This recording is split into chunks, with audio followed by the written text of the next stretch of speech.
വിജയുടെ ജനനായകൻ സിനിമയ്ക്കെതിരെ കോടതിയിൽ ഹർജി. ഒരു സിനിമയിലെ തെറ്റ് കണ്ടുപിടിച്ച് വിധി വന്നത് ദിവസങ്ങൾ കൊണ്ട് മാത്രം.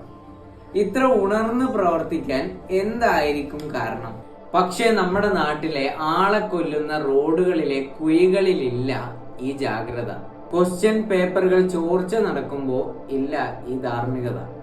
യുവാക്കൾ ജോലിയില്ലാതെ നിൽക്കുമ്പോഴും ഈ സംവിധാനത്തിന് ഒരു ശബ്ദവുമില്ല. പലപ്പോഴും സിനിമകളിലെ സമൂഹത്തിലെ പൊതുവായിട്ടുള്ള പ്രശ്നങ്ങൾ തുറന്നു കാട്ടാറുണ്ട്. എന്നാൽ ഈ സമൂഹത്തിലെ പ്രശ്നങ്ങൾ മാറ്റുന്നതിന് പകരം ഈ സിനിമകളിലെ കുറ്റം കണ്ടുപിടിക്കാനാണ് ഇവരെല്ലാവരും നോക്കുന്നത്. പ്രശ്നം ഈ ജനനായകനല്ല, ഈ ജനങ്ങൾക്ക് കിട്ടുന്ന ശ്രദ്ധയാണ്. ജനങ്ങൾ ചോദിക്കുന്ന ഓരോ ചോദ്യവുമാണ്. ഒരു പ്രൊപ്പഗണ്ട സിനിമക്ക് വരെ അവാർഡ് കിട്ടുന്ന ഈ കാലത്ത് എന്തിനായിരിക്കും ഈ ഒരു സിനിമക്ക് ഇങ്ങനൊരു വിലക്ക്?